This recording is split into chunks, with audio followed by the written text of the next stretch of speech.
And we are live. Hello, everyone, and welcome to another episode of Translators on Air. My name is Dmitry and Elena. I'm your host. Joining me today, my incredible co-host, Elena Tereshchenkova. Hi, Elena. Hi, guys.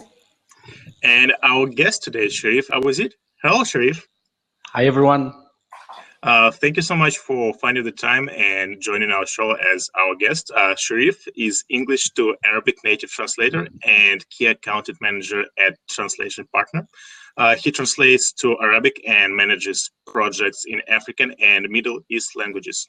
Sherif studied English and translation at the Faculty of Arts in Egypt, and he also studied sales and marketing at the American University at Cairo, and holds an MBA in International Business Administration from the Arab Academy for Science, Technology, and Maritime Transport. He also runs a translation agency at translationpartner.com. The company translates medical, technical, and software documents into Arabic, Middle East, and African languages. And in today's episode, we're going to be talking about building a website for your translation business, why you need a website as a translator, what types of website to choose, and how to make your website work for you. But before we jump to the topic of our conversation, I would like to make a few announcements. As always, the third season of Translators on Air has been sponsored by our friends at SmartCat. SmartCat developed a translation platform where you can find more translation work, connect with new clients, and also use the free CAT tool.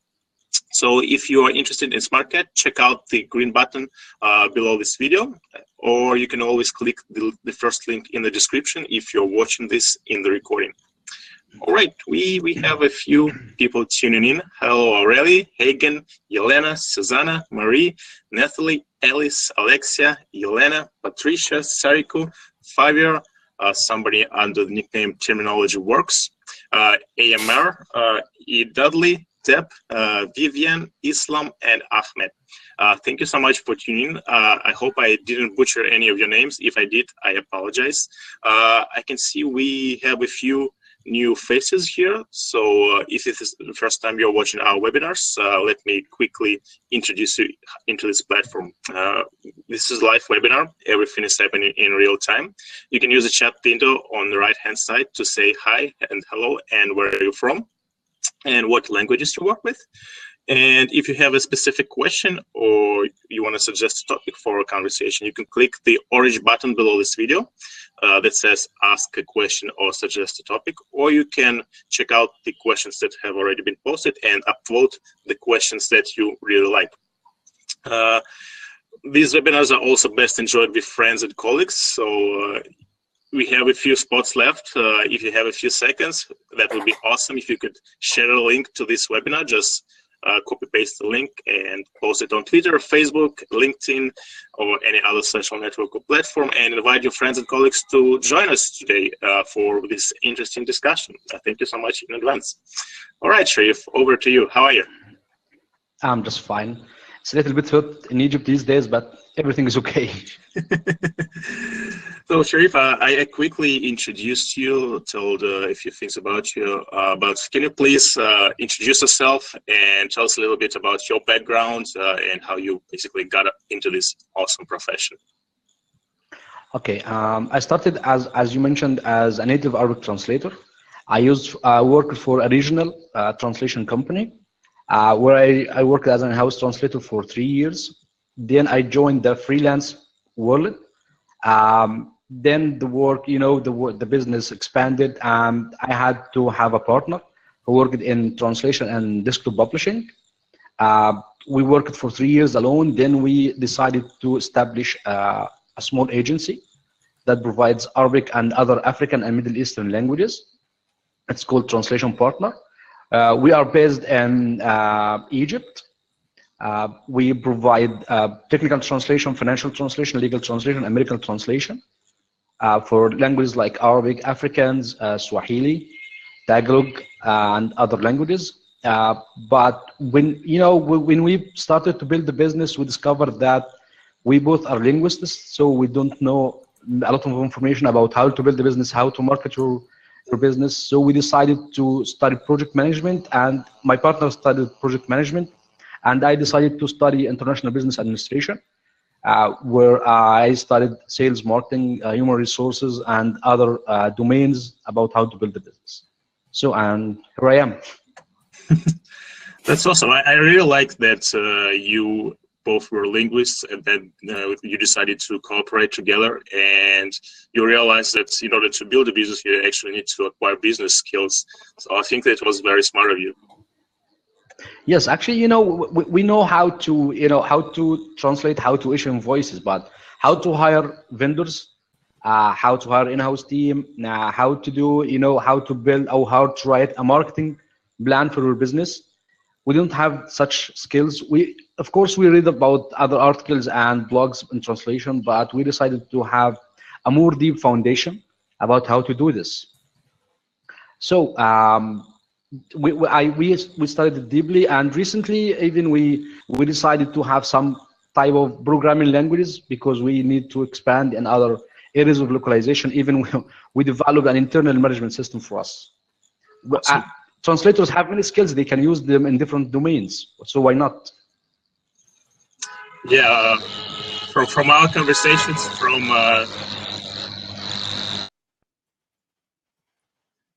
our conversations with translators, we learned a lot that we are multi-talented people. So, and you are a good example of that. Thanks so much, Dmitry. So, Sherif, let's jump to the actual topic of our conversation.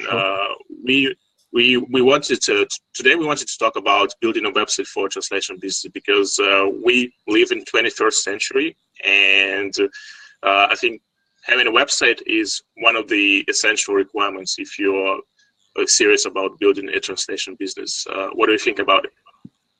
Okay, let's say when you are doing sales and marketing for your business, you should be in front of your clients. So what are our potential clients as translators are found now? Mainly, we work in different countries and different continents. So, and we have potential clients in different places.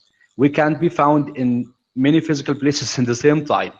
So what our clients are doing is that they are searching online for services like us as translators. So we should, I believe that we should have an online presence for this reason. Okay, your clients are searching online, then you should be there. This may be the first reason. Also, having a website gives more credibility to your work in front of your potential client. You show them that you care to your business, how you have paid an amount, small or big, to build a website. So they know that you care more about your business. You give the effort, you give the money, you give the time. So this will give you more credibility in front of your clients. Also, there is another reason. When we first contact a client, when we send them a CV, it should be from 1 to 2 pages maximum, which limit our ability to give more information about the services and the experience we had. So I would prefer to have a website where you can add as much as information as you can. You will explain the full details about your experience, your previous experience, about the full details about your services and how they contact you. Even you can have like not only 1-2 pages, you can have tens of pages if you like, which I don't recommend. But let's say you can have 10 pages on your website. I think these are enough reasons for me to have a website that people, our potential clients, are searching online for us. I show that my clients that I'm professional, I care about my business, and I can give as much as information to my clients. Also, what happens if a client wants to know more information about me while I'm sleeping? How they can access me? Okay, yeah. They can just access my website and know more about me. Okay. Yeah, those are all great reasons, and I think I can add one more. When you're setting up a profile on some other website, be it LinkedIn, Facebook, some websites for translators, including the open mic, it's still other people's playground, because website owners or companies who run those websites, they can decide not to run those websites anymore, and then you won't have a place where your clients can find you. When you have your own website, you're in charge of it, and as you said, you can put there as much information as you want, and you can organize it where you want. And yeah, it's basically up to you how you run it. So what are some of the ways in which you can set up your website? What options you can choose from? Okay, now we have two options to build the website. We can have a self-hosted website and a hosted website. The difference between these two methods or types of websites is that the hosted website, you host your website into another company. Let's say you need to build a website or have a website called Arabic Translator, okay? If you go to a website called like Blogger or WordPress.com, if you build your website, it should be the URL or the domain name of the website will be arabictranslator.wordpress.com or arabictranslator.blogger.com. And there are plenty of such companies. This is the first type of websites. It's a free, it's easy to set up, okay, but it also has its disadvantages. The other one is called self-hosted website, where you host your website in the place that you choose, okay? Back to our example about Arabic Translator, in the hosted website, you call it arabictranslator.wordpress.com, while in the case of the self-hosted website, you will have it arabictranslator.com directly. This will give you more benefits, more advantages. Like you have a full control over the website. Like you said, Elena, if I host my website in another company like WordPress.com or Blogger.com, what happens if this company in a day that decides to shut down the website or their platform? I will lose all my information. The clients cannot find me anymore. While having a self-hosted website with a hosting company, you will have the full control over the website. You can add as much as information you need. Also, you will have a professional address related to this website where you can use it to contact your clients and other advantages. You can use what they call plugins to add more features to your website. So for me, I would prefer to have a self-hosted website. Also, it's not as expensive as it used to be. Okay, I believe that you can have with $100 a year, you can have a professional website. You may have to pay a one-time fee to have a template or what they call a theme. Also, the other advantage of having a self-hosted website is that you can have or you can use a content management system to run your website. Basically, a content management system is a software that you use to build your website. You can control it, you can update it, you can maintain it periodically. Maybe you don't need to have a web developer beside yourself to build this. So having a content management system to build your website will make your life easy. Having a self-hosted website, then having a content management system like WordPress, Joomla, Drupal, that will make your life easier and will give your website a more professional look. Do you need to have any kind of programming skills or know how to code in order to build a website for your business? I remember once we joined Pros.com in the old days and the early days of 2000. I tried to learn HTML because Pros give us this ability to learn HTML and to build your profile using HTML and have all these moving elements. This was not easy for me, but now you don't have to learn any programming language, maybe the basics, the mini basics to build a website. So the reply to the answer to your question, no, you don't have to have any programming or coding skill to build your website. Having these content management systems like WordPress, there are Wix, there are a couple of website builders content management systems you can use to build your website. For me personally, I prefer, actually not for me, I believe most of the web development experts would agree with me that you should, they prefer you use WordPress as a content management system. And I like to stop here and make some kind of difference or explain the difference between WordPress as a content management system and WordPress.com. WordPress.com is a hosted or a company you use to host your website. Like we said a few minutes ago, if I like to build a website called Arabic Translator, it should be arabictranslator.wordpress.com. While WordPress, the content management system, It is a software you use with your hosting company to build your website. So you don't need to have the programming or coding skill. You can use one of these content management system to build your website. And I prefer WordPress because it powers like from 20 to 25% of the websites worldwide. And also it's a friendly to use. I myself, I learned it like in 3 months, but with 1 hour daily. And then I consider myself a professional to use it. So you don't need to have any programming or coding skill to build. A lot of times when people start thinking about building a website for their translation business, they always get confused about all the variety of the options. That we have website builders like Wix.com, for example, and we also have WordPress, which you can also you can either use WordPress.com to build a website, or you can use a self-hosted solution. What's the easiest way for someone who's just starting a business who wants to have a one-page website? Should they go to a website builder like Wix, or should they invest into learning how WordPress works and build a website based on WordPress? If you're just starting out and you need to have some type of an online presence, I would recommend you can have a hosted website on WordPress.com or Blogger or use a small or not the more powerful. We can use the weak content management system like Wix. It's easy to use. There are plenty of videos on YouTube you can use to learn how to use it. So if you are just starting out, I would recommend first you can have a hosted website, which is cheap if you're just starting out and easy to set up.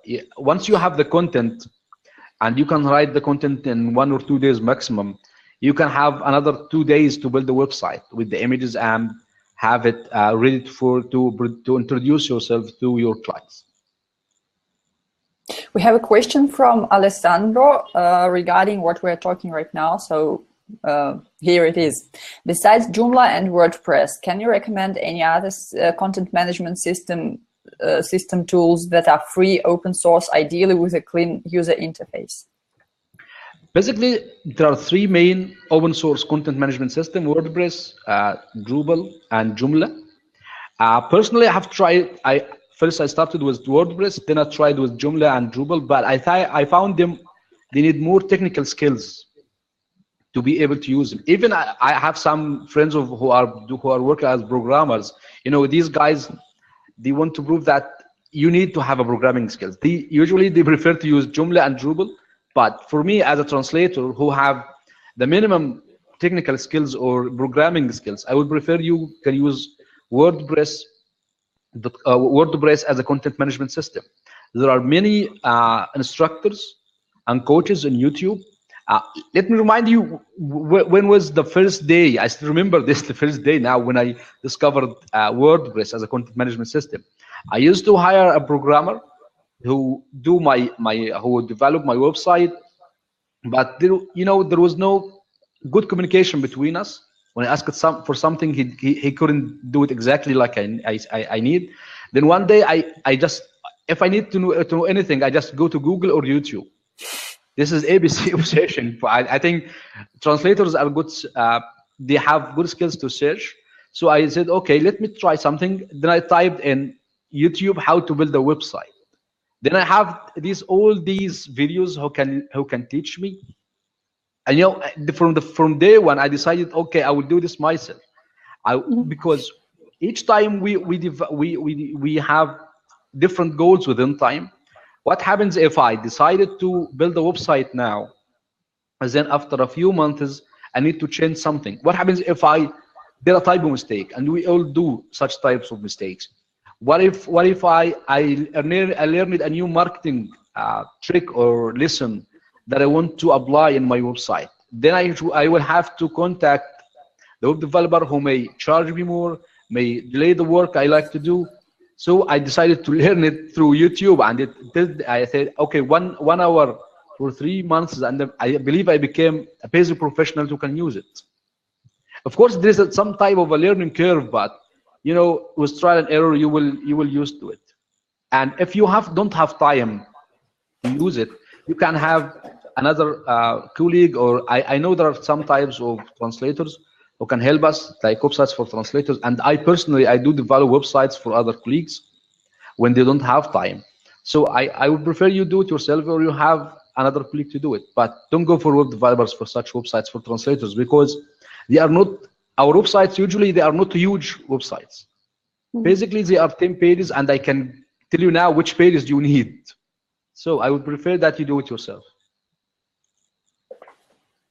Right. Thank you so much for your question, Alessandra. I hope this was an answer that you were looking for. Speaking about self-hosted websites, how do you self-host a website? Do you need to build a server, or there are easier solutions like finding a company that can host it for you? Okay, the process is like that.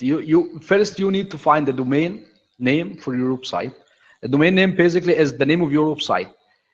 Dmitry, you have, I think, ProRussianTranslator.com. Okay, this is your Russian translator. Yeah, okay, this is your domain name. Okay, we have TranslationPartner.com. This is the domain name. First, you search for the domain name if it's available, because you should have a unique address for your business. You can't have a double address for your business. So first, we can have a double URL in the same or on internet for the same service. You should look for a domain name for yourself. Then you should look for a hosting company. This company, you just give them the name of your website or the domain name, and they host the content in their servers. Having a content management system, whatever is it, WordPress, Joomla, Drupal, now you will have just one click to install this content management system, and you build it. So you find a domain name, you find a hosting company. There are plenty of them. Every day they give more offers. We can have, if I explain names, we have GoDaddy, HostMonster, HostGator, and other companies. For the cost of having a website with a hosting company, as I said, maybe maximum you will have 100. You will have to be 100, maybe less if you can find another cheaper company. When you search online that which is the best hosting company to build a website, usually programmers or marketeers tells that you need to have a reliable servers or a reliable hosting company. Of course, everyone needs this, but for us as translators, usually our traffic or our websites are not huge. As I said, you can have like 10 pages, and they are fair enough to explain your services. Also, the traffic, we don't need huge traffic. We don't need 1,000 visitors each day. So if you can find a hosting company which is cheap and have a stable servers to host your website, so go for it. Yeah. Yeah, I agree. There are plenty of options for hosting companies, and sometimes it's quite confusing when you're trying to choose. I remember when I was choosing a hosting company, I actually had one hosting company, but I wasn't satisfied with the quality of their customer support, so I have to switch to SiteGround, which I use now for basically all of my websites.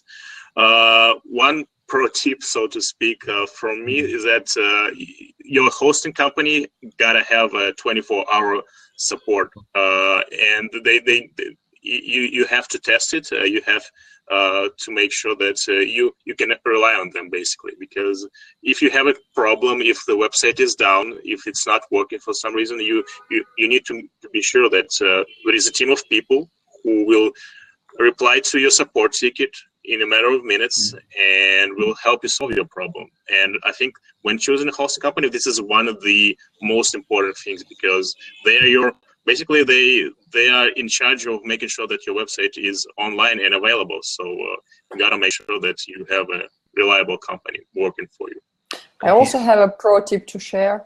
When I was looking for a hosting company, I just read your old posts about setting up a website for translators, and I think we should provide a link to it. You haven't finished it, I think, but all the topics about choosing a hosting company, choosing a WordPress theme, they are all covered very well there. So Yeah, I had the series of blog posts on my website, and I think I republished them on the open mic as well. But we're gonna share the links in the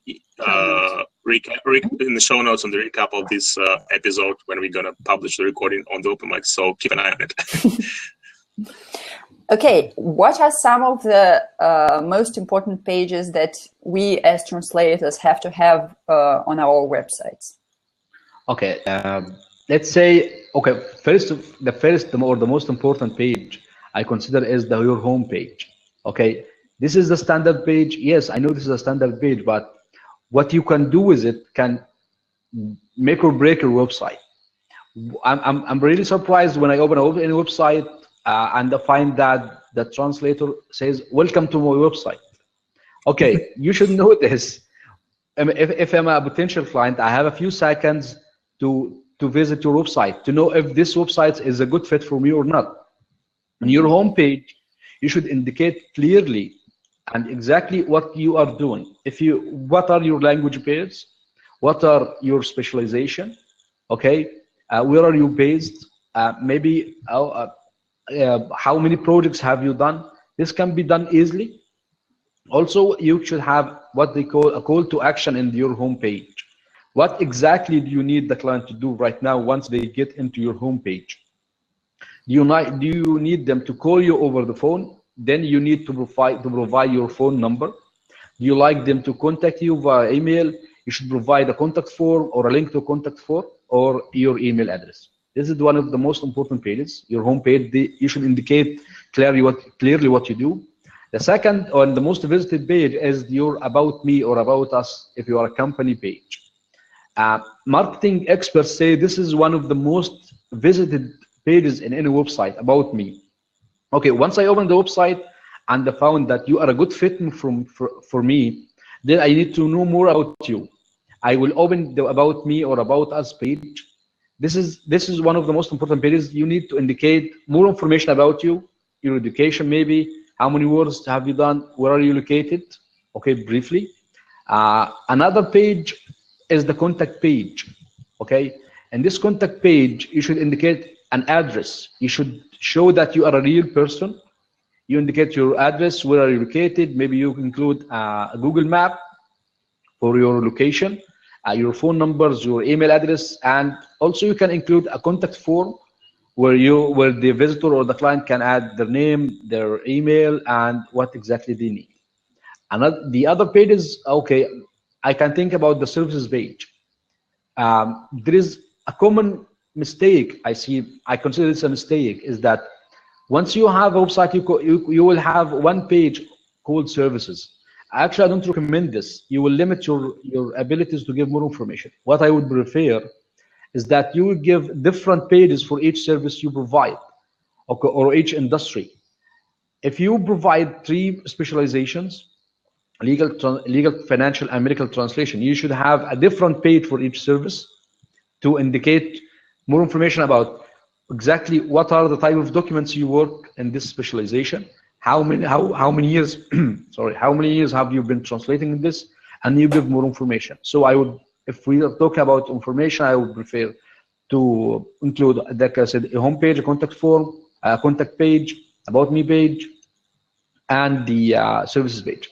Optionally, you could include a blog page. This is an optional setting or optional page you can include, where you can write for your, but please don't write for your colleagues, write for your clients. Give them more information about the area they are targeting. If you are targeted or specialized in technical translation, you should speak about technical translation, technical documents, how to translate technical documents. So these are what I have in mind for the pages, or the most important pages you should include in your website. It's a great point about having different pages for different types of clients, because basically your services page is the marketing material for your particular target audience, and it's really difficult to talk to refer to different clients who belong to different industries if all the services are listed on one page. Because if you translate, I don't know, legal and literary, those 2 types of clients need different things, and they look for different qualities in translation. And you'll be probably talking to no one if you try to talk to both. It's Also, if we are talking about the technical side of a website, websites are target two different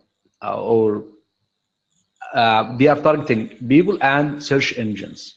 Okay, let's say you should understand or the language of search engines like Google and Bing. These are I like to call them machines of software. They need to understand what your website is about. Okay, let's say you have one services page. You include legal translation services, medical translation services, and financial translation services. This way, you are confusing the search engine. You should indicate clearly what this page is about. Is it about legal translation only? Is it about financial translation? So when a potential client is searching for your services online, the search engine may direct them or lead them to this page. Then you will have a prospect or a potential client. Yeah. You mentioned earlier that a homepage should contain a so-called call to action. What about other pages? Do they need to have a call to action as well? Yes, I prefer to add a call to action, or yes, a call to action to the contact form or the contact page or my phone number in each page. Let's say, okay, I'm a client now. I'm convinced you have introduced yourself, you have introduced your services, you showed that you are professional. Then what should I do? I need to contact you, but how can I contact you if you don't provide enough contact information? So you have different options to do this, and you should use the most appropriate method of contact to you or way of communication. If you like to be contacted via phone number or via your phone, you should include your phone call, your phone number. If you like to be contacted, okay, you can have a button to refer to the contact page where you include the contact form, or you can include a contact form, which is easy to be included in each page. So once I'm convinced about your abilities, you are a professional translator, you are what I need, then I will just try to contact you right now. And basically what marketing experts say, you should include what they call words that can or encourages the client to contact you, like contact me now, contact me in, okay, I will reply in within 30 minutes. Give them a promise that when you will, I will reply to them. So yes, I believe you should include a call to action in each page of your website. Speaking about clients contacting you, I remembered one tip. Probably it might seem obvious and to many people, but probably there are other people like me who don't include their name openly on their website. Because on the first version of my website that existed for quite a long time, the only place to find my name was in the email address. And some of the colleagues pointed out that to me, and yeah, now it's corrected, but still it was quite probably embarrassing for someone who wanted to contact me. They had to scroll all the way down to the email address, and only then they would see that my name is actually Elena. So yeah, don't forget to introduce yourself and state your name clearly. Speaking about different pages and attracting clients, we have a few similar questions, one from Alice and the other one from Ahmed. So many clients are cost sensitive and want to know the rates immediately, how much they will pay to get the service. Some translation sites put a calculator and the client can enter his or her project details to get the cost estimate. Do you recommend to put a price calculator, or would you recommend to show your rates on the website so everyone could see them? Okay, personally, I don't like to include any rates in the website, personally, because, you know, if we work in different type of documents. Maybe we have a document that will take like 2,000 words, may take just 8 hours. Maybe 1,000 words may take 8 hours. Okay, I think we should have different rates for such services. So if you like to include a rate on your website, you can just add it and say this is a standard rate according to these requirements. I mean, okay, this is my rate XYZ, USD or euros or your local currency. Based on these conditions, this should be a general document. It should take from me like 8 hours. Then if the text is more technical, I will have to reconsider my rate. So if you like to have it, to add it, okay, add it with these conditions. But personally, I don't believe we need to add in rates in our websites. Yeah, I think it makes perfect sense. I kind of do the same thing on my website. I just establish an average rate just to give an idea to a potential client how much it might cost. Because the thing about clients, a lot of times people who might be browsing your website, they have never hired a translator. They have never bought translation services. They have no idea how much it's going to cost. So it's quite logical to give them at least a basic idea how much it might cost. Otherwise, the first question they're going to ask is how much it's going to cost. And you'll find yourself answering this question over and over and over again. I know this happened to me quite a lot of times before I posted my rates. And it's also a good... Yeah. Yeah, Dmitry, you just have convinced me to add my rates on my website. For one reason. Okay, every one of us have a target client they need. Okay. Yes, absolutely. Whatever your rate or your local currency or how much do you charge, you have a specific target client of in your mind. What happens if the client that comes to your website and is convinced about your ability but doesn't consider to pay your rate? Okay, he will contact you, he will ask for more information, and you will lose 1 or 2 hours talking to them, and then they are gone. Yeah. So yes. I'm just convinced. Okay, I may reconsider to have my rate, because if I add my rate, and this client is convinced about my abilities and he is convinced about my rate, he will contact me. If not, he will just go away. He's not I'm not being insulting here, but he's not my target client. Yeah. So it will save my time. So yeah, I think I will reconsider my perspective for higher rates. I think there's a great way I read about it somewhere. I don't have any rates on my website, and I'm actually thinking about putting my rates on my website, because at least my rates start at and then a number, because I sometimes get inquiries from people who would like to get their books translated, because at the moment my website is for literary translation clients. And as soon as they hear the rate, they're gone. Yes. And there is a great way to show your rates, so show how much you charge usually, and also showcase your expertise. You can describe the type of projects that you worked on. For example, a 50-page financial report done in, I don't know, 2 days would cost you so much and so much, and then another type of document that you worked on and you charged so and so much for that. So I think I read about it somewhere, and I think it's a good way to showcase both your rates and your expertise. Another reason to include my rate on my website. Yeah. And personally, it was coming from just my personal experience, and how I personally browse websites, how I buy services online or buy products online. Whenever I'm looking for, I don't know, an accountant or plumber or a gardener or God knows what else, the first thing I do, I look at the rates, because I want to know how much it's going to cost, so I could estimate my expenses. So I know that there is a lot of talk that by putting your rates, you turn yourself into commodity.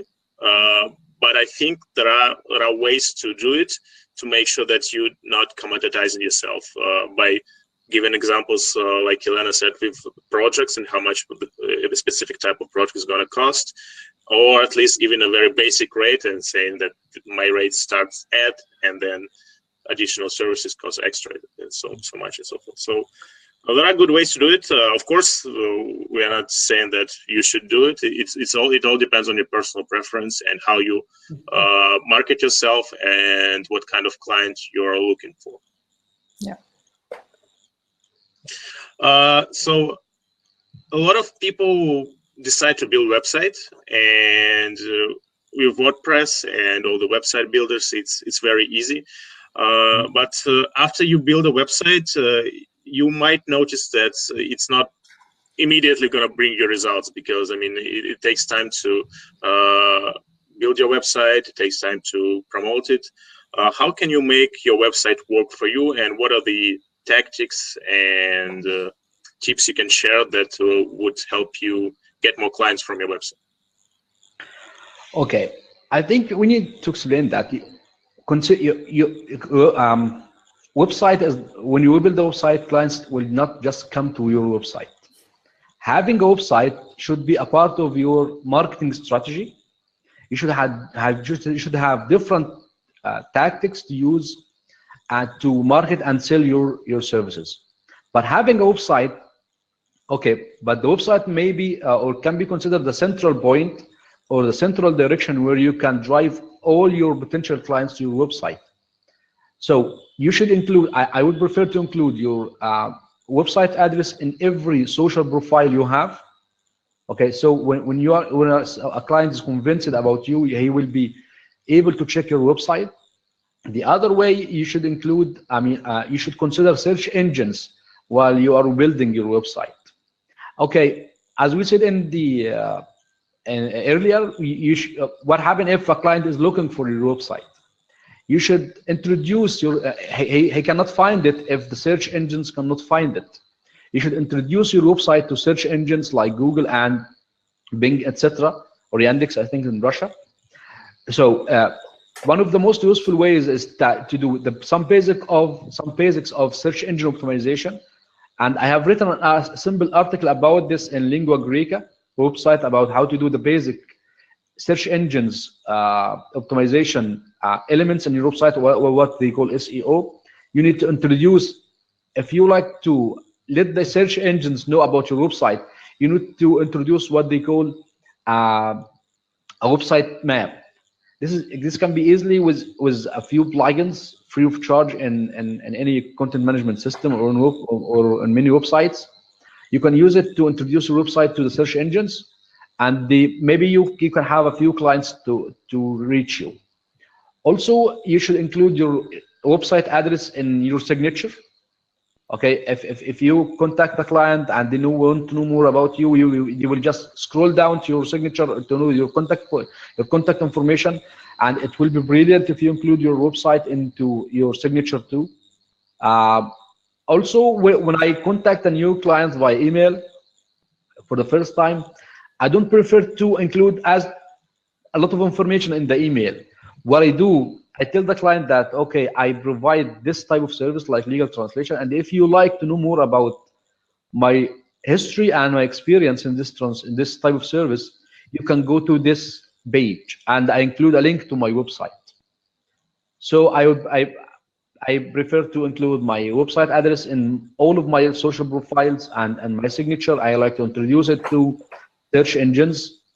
I believe you can. Also, another aspect is that you need to track your website. I mean, you need to know who is visiting your website, where are they coming from, what are their languages, what are the languages they speak, which devices are you using, and you can find all this information and much more if you use what's called Google Analytics.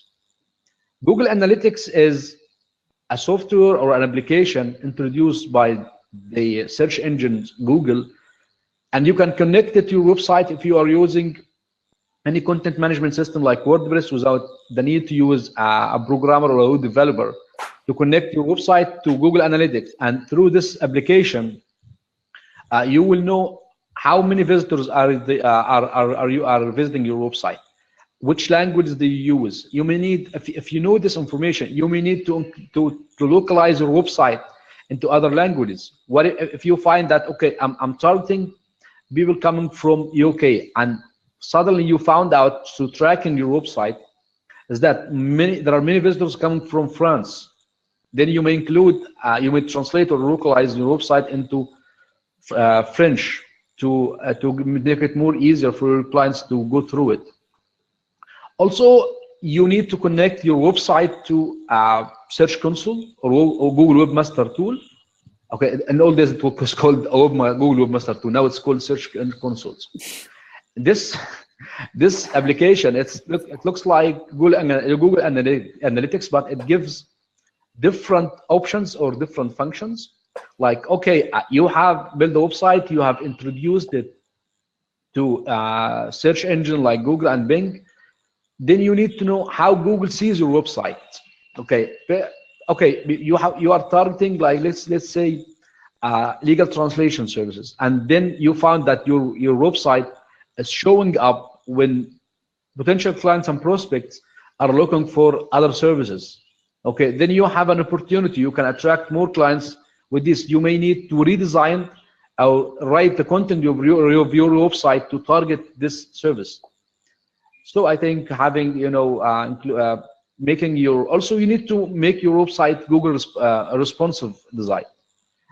What is a responsive design is that if you open the website on a desktop, okay, this is a large screen. What happens if your client is using a mobile device?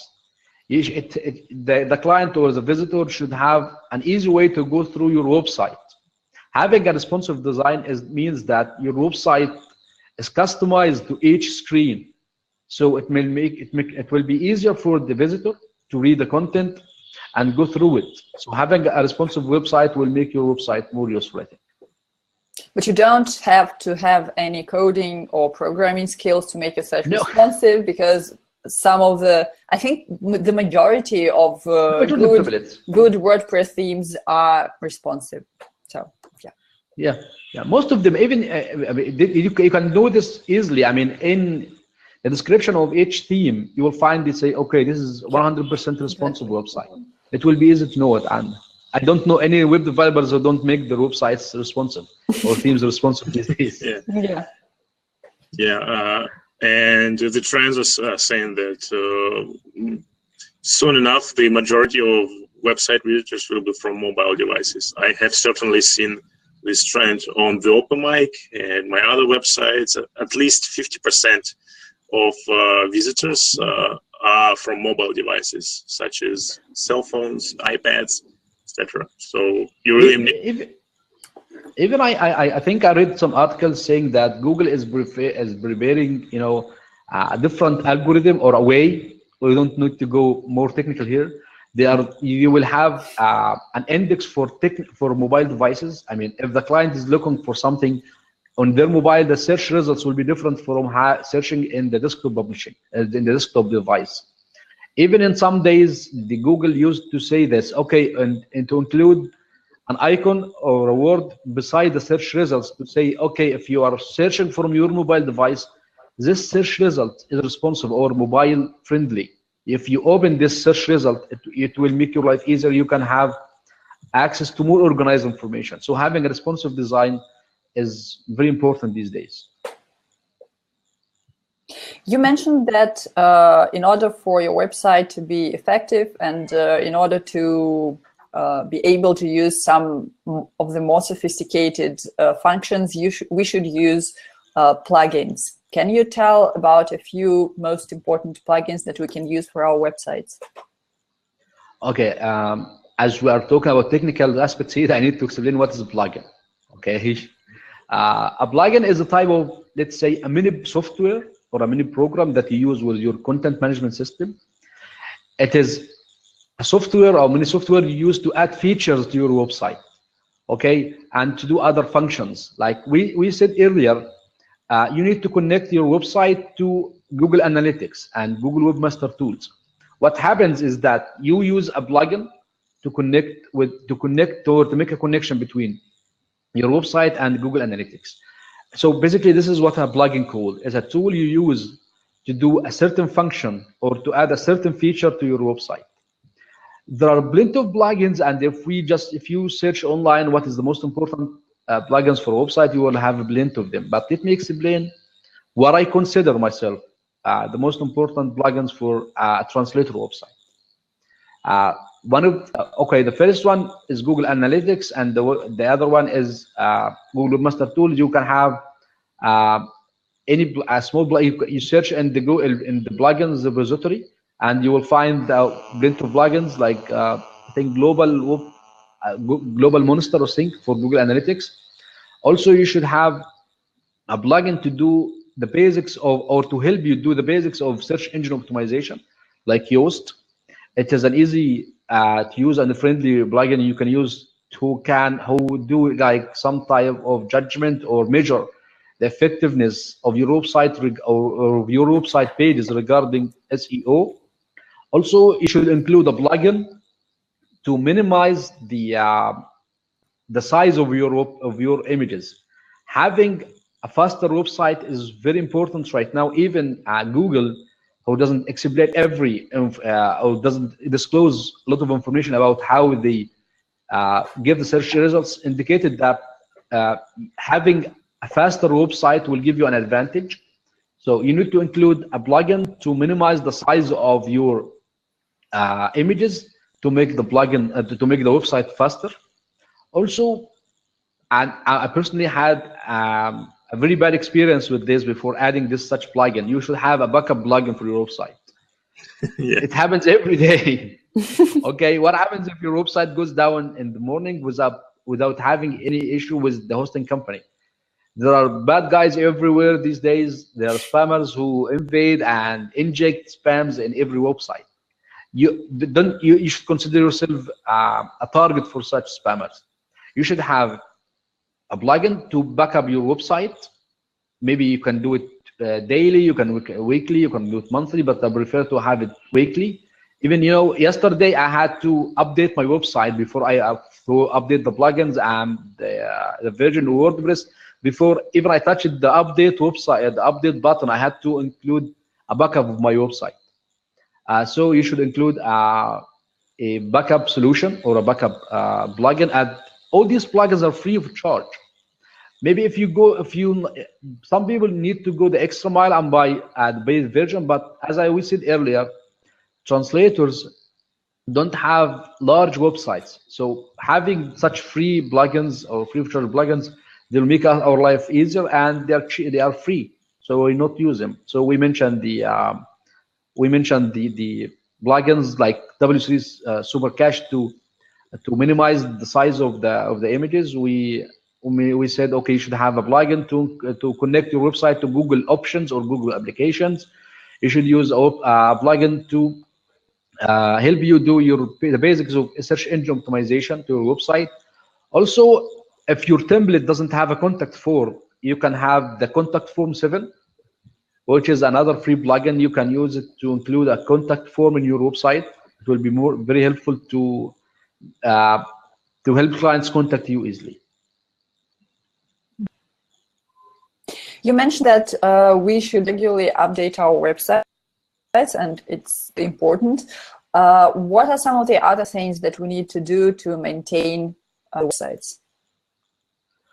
Okay, having a website, you should do some, like monthly or weekly tasks to maintain and keep your website clean. Mm-hmm. Software have bugs. Maybe I'm a developer, I'm not a genius. Maybe I have something not good. I have done something not good in my theme or plugin. This will give a chance to any spammer to inject your website with a spam. Okay, you need to update your plugins each and every day. I did in weekly basis. Okay, you should you should update the plugin to avoid any hacking opportunity to be included in your website. I remember one day when I looked for my website, I found that okay, it appears well in the search engines, but beside the search result, Google says this website may be hacked. So they don't recommend the visitor to visit my website, and by this way, I have lost a potential client.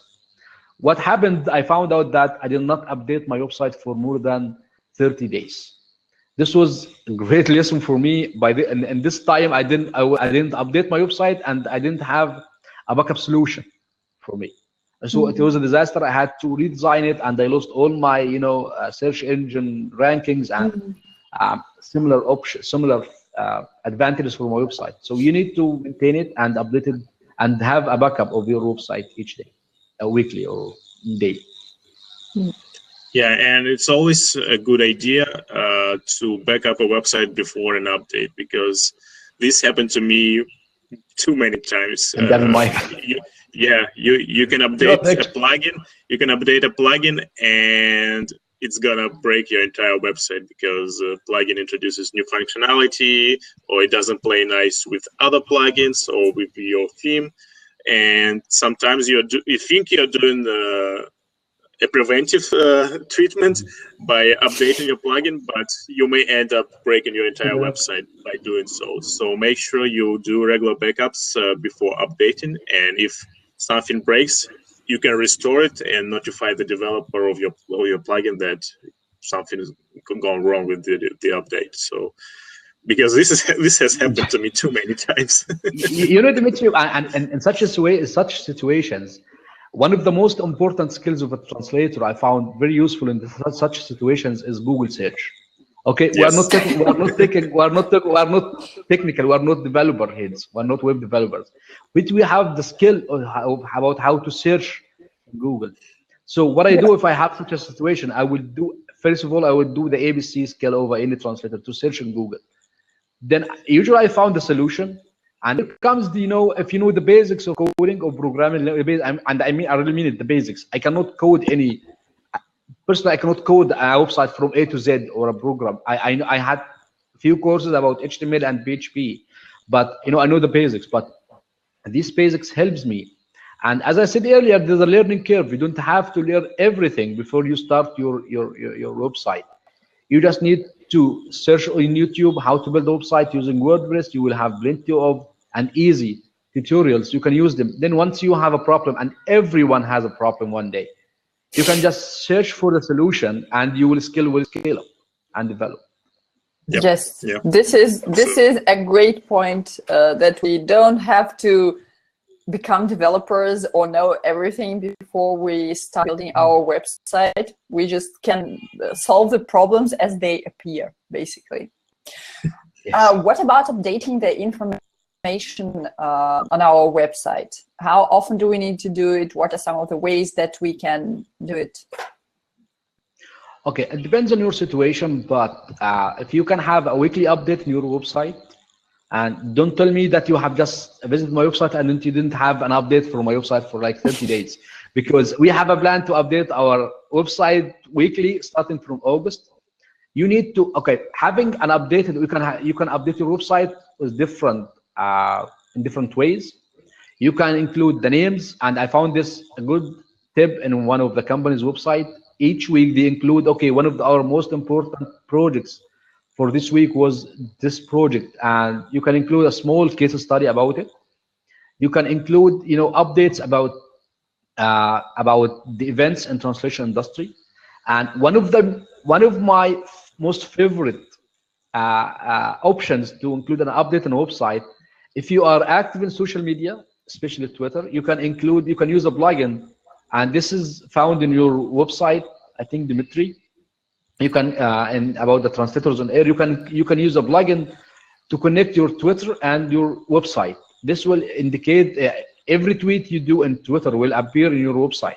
They will once if I'm a visitor or a potential client who is visiting your website, and I find that you are active in social, I can find you in social media.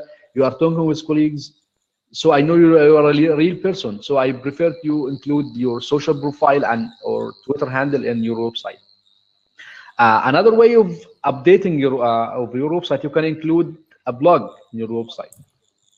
You don't have to write too much, but basically maybe weekly or one monthly to include any updates regarding maybe the latest event you have attended and talk about them. Also, there is a technical side of this. Having a technical or search engine advantage of having an updates in your website. What happens if you have a shop in front of your home, and each time you visit the shop you don't find any new products in the shop? Maybe you go away. What happens if Google visits your website? Then Google doesn't find any updates in your website. They will not like your website. Having updates weekly, monthly. In your website, you indicate to Google that you are a live person. You can refer people to my website and Google live updates.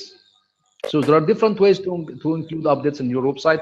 Like I said, you can include your latest projects in the homepage or any other portfolio page. You can connect your website to something like Twitter to include it. You can have a blog. Maybe these are one of the ways I can use to update my website. Mm-hmm. We have a question from Carolina. Would you suggest to enclose a portfolio? How to do this if the texts are confidential? Usually, I don't. Okay, if the text is confidential, I would ask for the permission of my client to include it. Even I don't like to include icons of the brands I worked with in my website without having a permission from the client, because doing this may lead to a legal action from your website, from your client. What about the non-disclosure agreement you have signed with your client? You should make sure that any information you include in your website regarding the data of your clients are not included in the non-disclosure agreement. So having a portfolio, okay, you can have a portfolio, but we don't include confidential information. And also there is another point of back into search engine optimization. If you have a portfolio, you should include, each page should include not less than 500 words in each page. If you are going to make or create a portfolio page and you include that, like, okay, this is the name of the project and I did X amount of words and the name of the client was this and this is a sample, and include an image, and the content of your page is less than 500 words, Google will not like this page. Okay, you should include as much as information in this page to tell Google what the page is about. So having a portfolio is fine. You can include screenshots of your projects or samples of your projects, but make sure that they are not confidential materials for your clients. I can suggest another way to build a portfolio. You probably, if you have non-disclosure agreements with all of your clients, you can just make some samples, especially for that portfolio. So you can just translate, take something, some texts from your area of expertise, which are in the free domain, and you can just translate some samples from that. They don't have to be long, just enough to showcase your skills. I would agree with that. Yeah. Yeah. Yeah, but the thing is sometimes that clients cannot actually assess the quality of your translation because they don't speak the language. Well, it's probably, if you're targeting only direct clients, then it will be a problem. But I know that many translators want to attract agencies as well, some nicer ones. And I know that I got inquiries from good agencies through my website. And I think that for agencies, it might be a good idea to have a portfolio. Or probably some clients could hire or have someone on their team. I know that in some startups, in app development teams, there can be people from all over the world. I'm working with a direct client now who have a Russian designer on their team, and he sometimes expresses his opinions. And yeah, so clients might have some ways to judge the quality of your translations. Let's say, put it like that. We have another question from Claudia. Should we use a personal profile photo on our website or in the background of our webpage? Okay. Yes, I prefer and I recommend to having a personal image in your website. As Elena said earlier, I think Elena mentioned that some translators don't include their names, and you should include your name and an image of you. Okay, adding a personal photo on your website can build trust and give, like some type of a personal relationship. You build a personal relationship with your client. Even I remember when I visited a client a few years back, he said, okay, we just have put a face to the name. Okay, if you include your image to your website, it is a very good trick to give more credibility, but please don't make it a more professional. Okay, yeah, the background shouldn't be your, I mean, your party or birthday party or something. You should have a professional background. You should have a clear face. Maybe a headshot is okay. Maybe the surroundings, maybe your office or your desk, but make it as professional as possible. So I do recommend to have a personal photo on your website. Yeah, I have a personal photo on my website, and I think it's I agree with you that it makes you more credible because you actually not afraid to show your real face. And I like buying from people. I don't know about other people, but when I buy online, I like to see a person behind a business, and I like to see a real face behind the business, not just some random photo. Yeah. Yes, you know, of people pretending to do business in a business office setting, you know, those kind of things. you should include, you know, a real photo of yourself doing your business or headshot. It will be easy. I mean, yeah. You know, Dmitry, in June, regarding having a personal touch in your website and all in all your marketing material, I had such amazing experience. So usually I published a few articles on LinkedIn. A few weeks ago, I published an article about me doing my Ramadan habits, and I included this in the open mic. This was one of the most visited articles I have ever done. Okay, because it has a personal touch. I mean, I had a lot of comments because, okay, this is what I do. I'm giving a personal story about myself. So I had a lot of comments, like maybe like more than 35 comments, even responses in the open mic and responses in my social profiles. So having or adding a personal touch to your marketing material, including your website, is a smart move. So I can't agree more with you. Yeah. I also agree with you guys, and I think that actually including our personal photos is a great way to set ourselves apart from agencies, because they don't have a personal photo because they are not people. Well, of course there are teams. Sometimes they can have there are teams, yeah, photo sure, of a team. but still that's photo of a team, and we're a company. And speaking about the photo, I think the kind of photo that we can include on our website largely depends again on on our areas of specialization and on the areas we work in. Because of course, if I translate legal, which I don't, but if I translated legal, it would be strange to include, I don't know, a picture of myself with my 4 cats.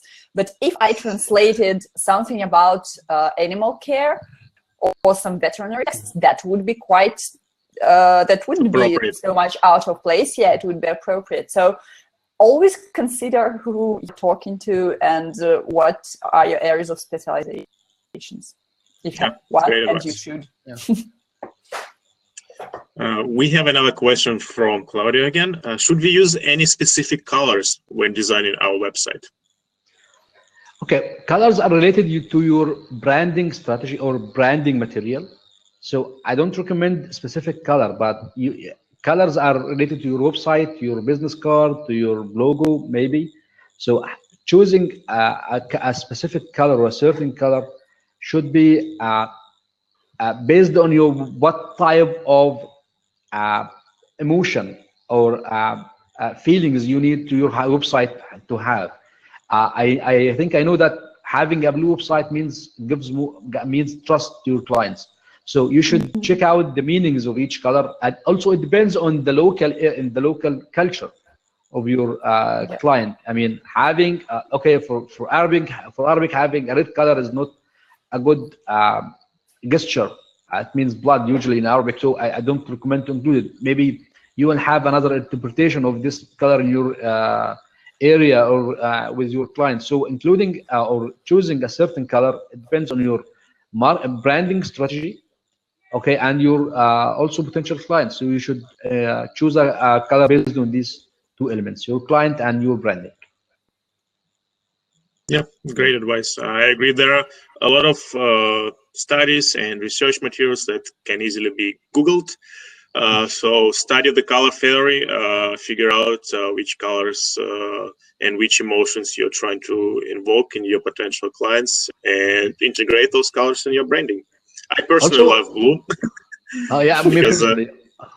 Because I want to instill trust in my clients.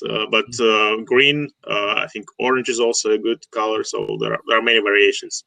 But you don't need to include many colors. I mean, maybe two, three maximum in your website, and they should, okay. Back to our translation business, we have talked about our search skills. What about the consistency aspect of translation? We can have it in our website also. I mean, okay, you can choose 2 or 3 colors maximum. You should be consistent while using them in your website. You should include certain colors in certain places.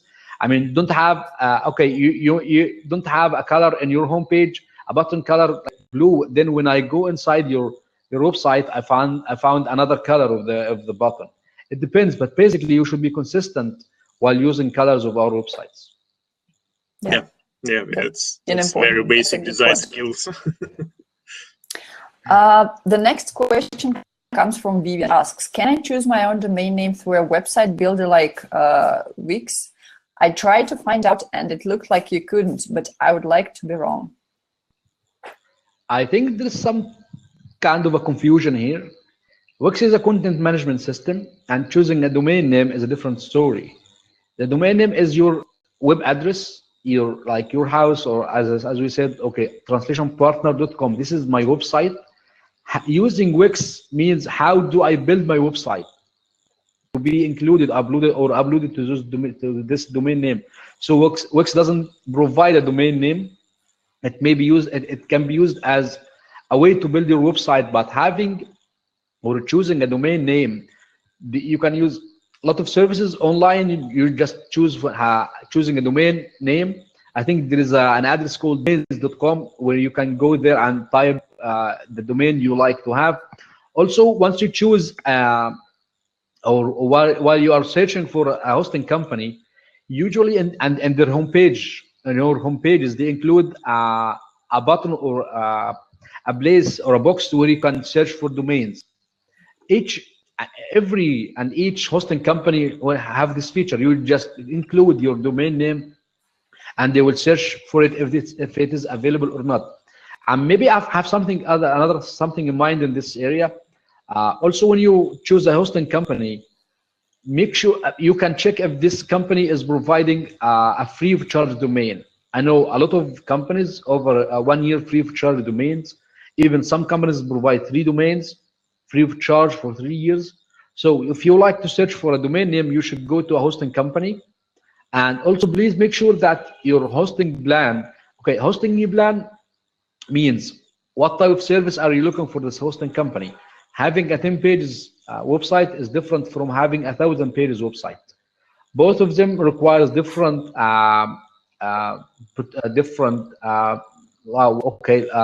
abilities.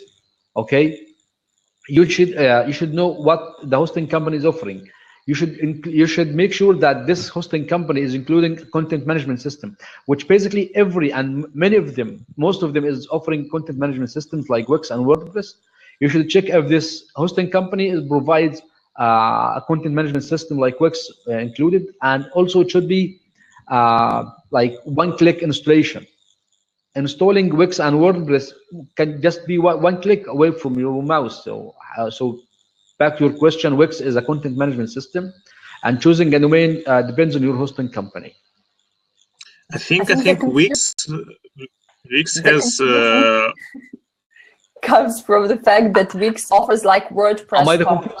Wix offers the opportunity to build a website using without your own domain name. So it's going to be www.yourdomainname.wix.com or something like that. So it includes this Wix prefix, suffix, something like that. Then the confusion comes from my side. Yeah, and you can actually buy your domain name and then build a website on Wix. You can connect your domain name to your website built on Wix. So it works something like that. Yeah. And I think Wix also offers hosting services, and I guess for a fee, you can use Wix as a hosting provider, and you can set up a custom domain name, but it's a paid service, I believe. Yeah, Alessandro adds that Wix is merely a design-driven website creation tool, not a pure CMS tool. I think it might also be simpler to use. It's something like another one of these tools is Squarespace, which is even more simple than WordPress, because you just can build things by moving some blocks that were pre-designed, and it might be a good solution for someone who doesn't have any technical skills whatsoever. But maybe I don't agree with you with this, Elena. Let me explain why. Squarespace, okay, we have mentioned that we are not technical persons, so having a large pool of support is more better for us. Okay, Squarespace, I have used it a couple of times. Okay, it's an easy to use content management system, but the development community of Squarespace is far way less than WordPress. So if I have a problem in using Squarespace, I will have limited number of resources to check with. While using a content management system, WordPress, I will have plenty of solutions, plenty of ideas, plenty of Facebook groups, blogs to read and give solutions. So I'm not sure if I can agree with you, but I would prefer to have WordPress because of the potential of support. Yeah, that's a good point. We have another question, a great question from Alessandro. So he asks, if one runs the website as a one-person enterprise, would you recommend to present oneself in the third-person perspective? For example, we provide XYZ services, or simply make it transparent that you are the one professional handling the job. I often see third-person presentations, and somehow it feels weird. I'm not sure if I can understand, but basically you are a freelancer, not an agency. Freelancer, yes. Yeah. But sometimes freelancers talk about them on their website in third person. For example, not I provide services, but we provide services. Yeah. I see. Okay. I like to be more honest with my client. If I do the service myself, I would say I do this. But basically, this is a big question about how to write your content. Okay, let me tell you something. Every time I write, not even website content material, even an email, I don't like to use the pronoun I, because I try to find out to rewrite the content in a way that I don't feel the client that I care about myself. Okay, every time I say I do this and I can help you, I think I prefer to use another way of writing the content to speak to the client about what are their needs. Okay, I may say, okay, let me say I need to express that to the client that I do this. I provide legal translation. Okay, what I can say, I provide legal translation. What if I say you can depend on me if you are looking for legal translation? Now I'm talking to the client. I show them that I care for you. So using the pronoun I don't recommend using it, but you can have a trick. But if you prefer, if you are asking if you use I or we, I would highly recommend using I, because you are a freelancer. This will make the connection more personal with your client. Okay, as Dmitry mentioned, the client will know who is behind the website. It will have the more personal touch. So I would recommend using I, not we. Yeah, totally agree with that. We have another question again from Alessandra. Do you recommend to implement any pop-ups urging the visitor to subscribe to a newsletter, provided the website owner is willing to create a newsletter, for example, like have a newsletter once a week? I personally find that annoying, but are there any studies that show that it helps businesses to discover clients? What do you think, Sherif? Okay, that is recently, I think it was called something like, okay, it was there was an update from Google that said it will penalize any website who include a pop-up window in their website that hide a large amount of content So I want to speak about this. If it's okay to include, or it's not okay to include a pop-up that hides a large part of your content in your website, because Google will penalize your website, and by penalizing we mean Google may remove your website from the search results. Okay, this is a point I think we need to explain it first. Okay, then having a pop-up message. Usually this is done from my personal experience. People do this from who are working in the marketing material. Okay, we don't contact clients. We don't need to build a mailing list for our clients. Usually, people who are giving digital information or digital products, they like to include the email list of their different prospects, and they will retarget them later on. So having a pop-up message in a translator website, I don't think this is a useful idea. But however, what I have in mind is that when let's say you have already written the persona of your potential client. Let's say you are targeting a marketing company or a legal translation company for your for Arabic translation. Okay, I may include an ebook. Okay, title like why there are many different legal translations for the same Arabic term for different countries. Okay, if the client and I check, and I will include this as a pop-up in my website. So if a potential client is interested in legal translation, he can download it. Then I may have a prospect. If we are talking about pop-ups from having a lead, it's okay to include it. But personally, I don't think it is a good idea, because it is confusing to the client. It may hide important information. Also, we have a process for. I think we have different process from different. There are different processes of doing sales and marketing in different industries. Basically, or usually in our industry, the process, as I see it, is that someone finds you. They will ask about your past experience, if it's a direct client, or they will ask you to do a free test. So having a pop-up is not. Personally, I don't think it is a good idea, because it's not included in the sales process we usually follow in our translation business. Yeah, makes perfect sense. I think pop-ups or any other opt-in forms, they can only be used if you have some really good incentive for a client to join your mailing list. And if you don't have a good incentive, and the good incentive could be like creating like you said, an ebook that will show them how to improve sales through the localization or something like that.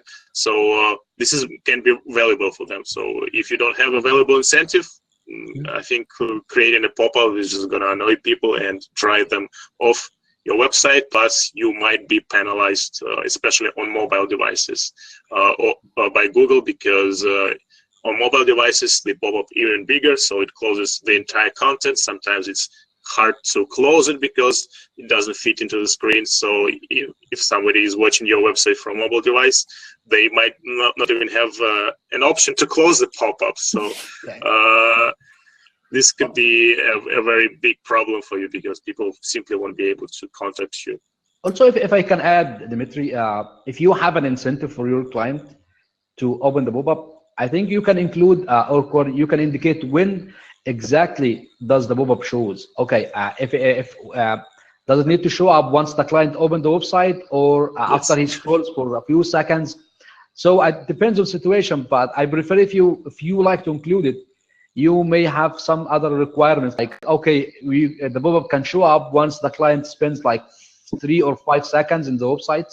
That means the client is interested in your service, and there is high potential he may convert to a real client, so you can include it, but not just once he opens the website and you find the pop-up in your face.